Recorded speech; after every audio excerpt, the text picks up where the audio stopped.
Assalamualaikum warahmatullahi wabarakatuh. Kami dari kelompok 2. Di sini kami akan menjelaskan materi tentang fungsi dan manfaat media pendidikan. Saya Armas Mesari. Di sini saya akan menjelaskan tentang fungsi media pembelajaran. Yang pertama, media pembelajaran sebagai alat bantu dalam pembelajaran.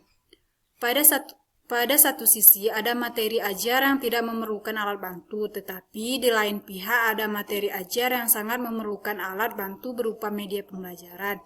Media pembelajaran yang dimaksud antara lain berupa glub, grafik, gambar, dan sebagainya.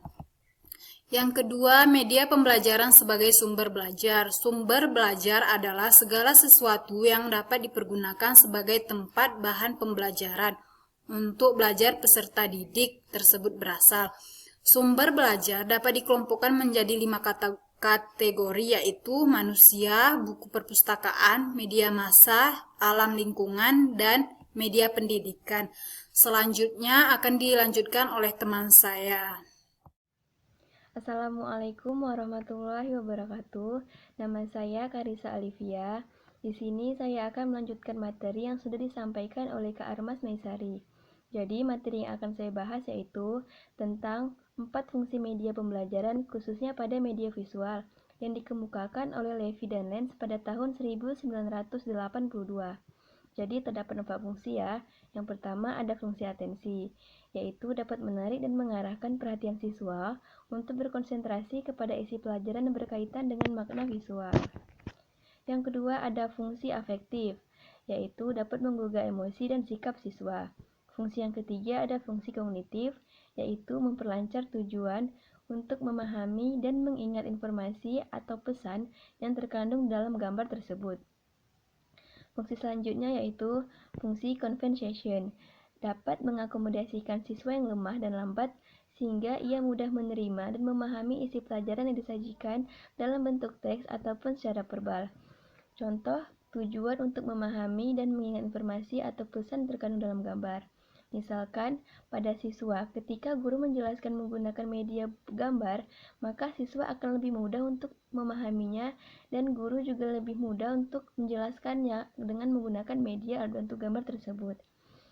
Sekian dari saya, materi selanjutnya akan disampaikan oleh Kak Adinda Widya. Menurut Ahsin menyatakan bahwa tujuan penggunaan media pengajaran adalah yang pertama yaitu agar proses belajar mengajar yang sedang berlangsung dapat berjalan dengan tepat guna dan berdaya guna. Yang kedua yaitu untuk mempermudah bagi guru atau pendidik dalam menyampaikan informasi materi kepada anak didik. Yang ketiga yaitu untuk mempermudah bagi anak didik dalam menyerap atau menerima serta memahami materi yang telah disampaikan oleh guru atau pendidik. Yang keempat yaitu untuk dapat mendorong keinginan anak didik untuk mengetahui lebih banyak dan memendam tentang materi atau pesan yang disampaikan oleh guru atau pendidik. Yang kelima yaitu untuk menghindarkan salah pengertian atau salah paham antara anak didik yang satu dengan yang lain terhadap materi atau pesan yang disampaikan oleh guru atau pendidik. Selanjutnya yaitu ada hal-hal yang perlu diperhatikan dalam pemilihan media. Yang pertama yaitu kriteria yang paling utama dalam pemilihan media, bahwa media harus disesuaikan dengan tujuan pembelajaran atau kompetensi yang ingin dicapai.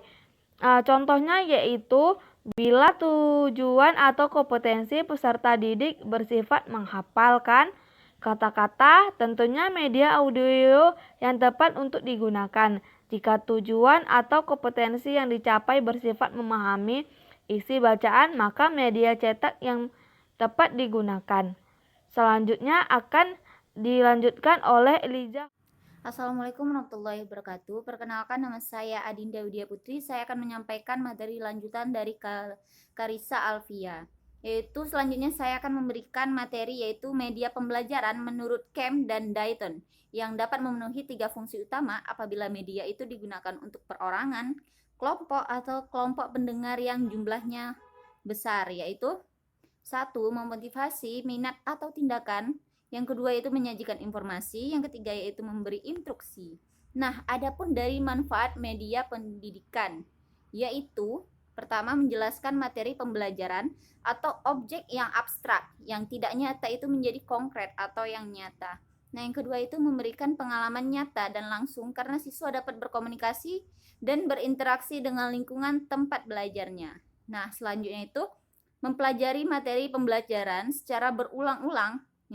Yang selanjutnya memungkinkan adanya persamaan pendapat dan persepsi yang benar terhadap suatu materi pembelajaran ataupun objek dari pembelajaran tersebut.